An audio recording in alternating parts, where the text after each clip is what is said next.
Assalamualaikum warahmatullahi wabarakatuh. Kembali lagi bersama Liputan 19. Kali ini kita masuk di sesi Anda bertanya kami menjawab. Memang ada beberapa dari waktu 2 hari yang lalu, ada beberapa pertanyaan dari beberapa masyarakat di kita. Nanti kita akan diberikan gambaran-gambaran terkait beberapa pertanyaan mengenai fikih wanita. Jadi ada 2 pertanyaan yang mana itu seringkali memang dipertanyakan di masyarakat, terutama ibu-ibu. Walaupun sudah berpengalaman dalam berumah tangga dan lain-lain, kadang memang jadi bahan pertanyaan. Nah, yang pertanyaan pertama terkait dengan bagaimana hukumnya wanita yang head keramas. Lalu bagaimana hukumnya rambut yang jatuh itu ketika keramas? Itu yang pertanyaan pertama. Mungkin nanti akan langsung diberikan jawaban oleh narasumber kita. Mudah-mudahan bisa terjawab sebagai bahan daripada informasi keilmuan kita terkait dengan fikih wanita. Assalamualaikum warahmatullahi wabarakatuh. Insya Allah saya akan mencoba menjawab pertanyaan yang pertama. Bagaimana sih hukumnya rambut yang jatuh dari seorang wanita yang sedang haid? Nah, dalam fikih kewanitaan yang sering dibahas dalam pesantren, kitab-kitab salaf dan selainnya, sebetulnya gini, ketika rambut yang jatuh atau bagian kuku atau bagian yang lain yang terpotong ketika haid, kata sebagian orang, wah ini harus dicuci nih, harus dibasuh, gitu, harus termandikan juga. Nah, sebetulnya tidak apa-apa ketika perempuan yang sedang haid mandi keramas sehingga menyebabkan rambutnya jatuh, itu tidak apa-apa sebetulnya. Yang penting sebisa perempuan tersebut mengumpulkan rambut tersebut, ya udah kumpulkan rambutnya, disimpan, jangan sampai terlihat oleh orang yang bukan mahram. Nah, itu sebetulnya karena rambut perempuan bagian dari aurat untuk yang bukan mahram gitu. Untuk masalah keramas, kalau masalah mandi orang yang sedang haid itu nggak apa-apa, itu menyebabkan rambutnya jatuh sehelai 2 helai, itu nggak apa-apa sebetulnya. Tidak ada keharaman sebetulnya dalam fikih mazhab Syafi'i pun gitu. Ya, intinya tidak apa-apa, tapi ada yang memakruhkan hal tersebut gitu loh.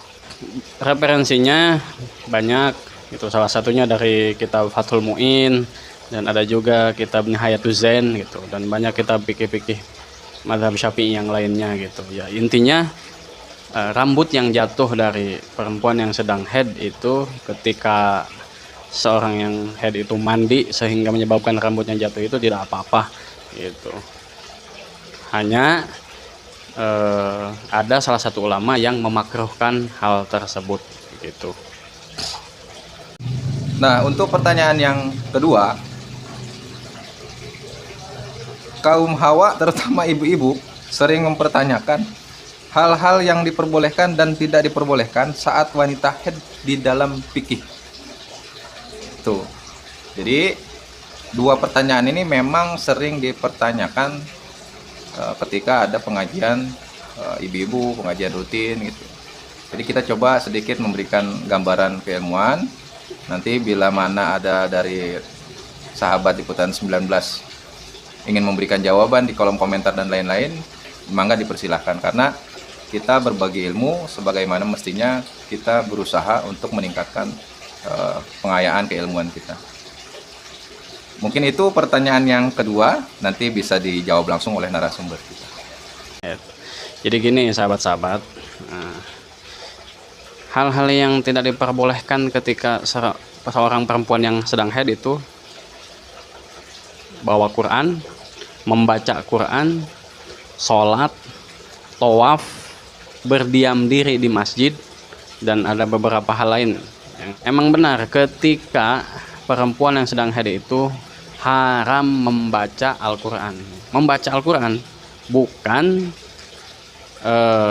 membaca Al-Qurannya itu bukan diniatkan seolah-olah membaca, tapi membaca Al-Qurannya itu diniatkan dengan zikir atau doa. Contohnya seperti kalimat doa yang ada dalam ayat Al-Quran, yaitu Subhanalladzi sakhkhara lana hadza wa ma kunna lahu muqrinin, yang seperti itu kalau nggak salah doa bepergian. Ada satu lagi lafaz inna lillahi wa inna ilaihi rajiun, dan itu salah satu ayat dalam Al-Quran.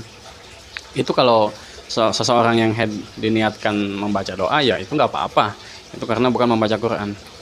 Ada lagi perempuan atau seorang santri yang sedang haid murojaah hafalan, itu kan katanya baca Quran. Nah, ini diniatkan bukan untuk membaca Al-Quran, tapi diniatkan untuk murojaah hafalan dia.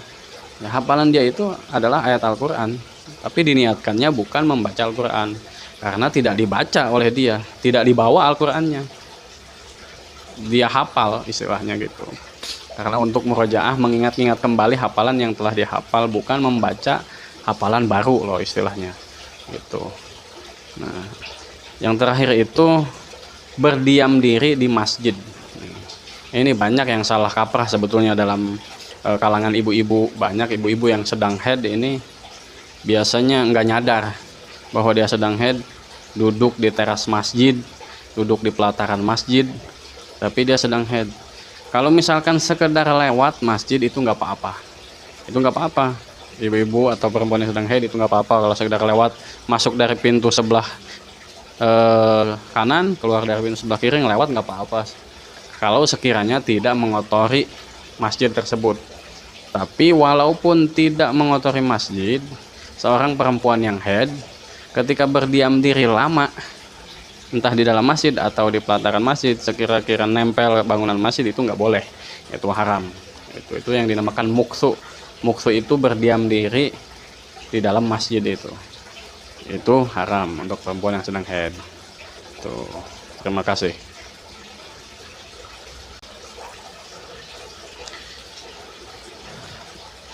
Cukup sekian yang mudah-mudahan bisa dimengerti oleh sahabat-sahabat sekalian. Tapi jangan puas dengan jawaban yang telah disebutkan tadi, karena masih banyak gitu jawaban-jawaban yang belum kita bongkar gitu, atau masalah-masalah fikih yang lebih dalam yang belum kita bahas gitu. Dan marilah kita belajar bersama-sama dalam membahas fikih ibadah, karena hal ini wajib dalam urusan ibadah.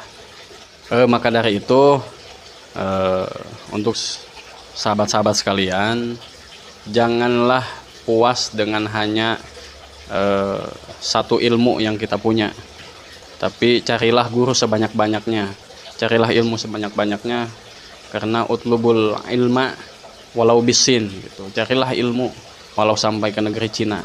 Ada lagi hadis sebagian, utlubul ilma minal mahdi ilal lahdi. Tuntutlah ilmu atau carilah ilmu dari mulai kandungan, dari mulai buayan sampai ke liang lahat. Untuk sahabat-sahabat sekalian, jangan pernah merasa puas, jangan pernah merasa cukup dengan ilmu yang kita punya. Ayo, marilah kita cari guru sebanyak-banyaknya, karena semakin banyak guru, semakin banyak pengalaman. Cukup sekian yang bisa saya sampaikan. Mudah-mudahan ada manfaatnya. Wallahul muwaffiq ila aqwamit thoriq. Assalamualaikum warahmatullahi wabarakatuh. Baiklah, sahabat Liputan 19, dari dua pertanyaan tadi dengan dua jawaban yang mungkin memang masih terdapat sisi kekurangan.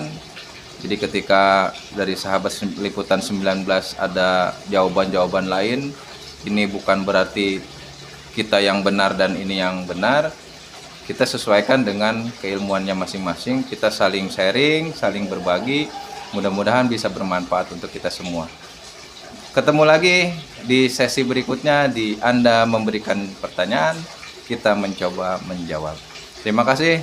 Saya Munir Abdillah bersama kru Liputan 19. Assalamualaikum warahmatullahi wabarakatuh.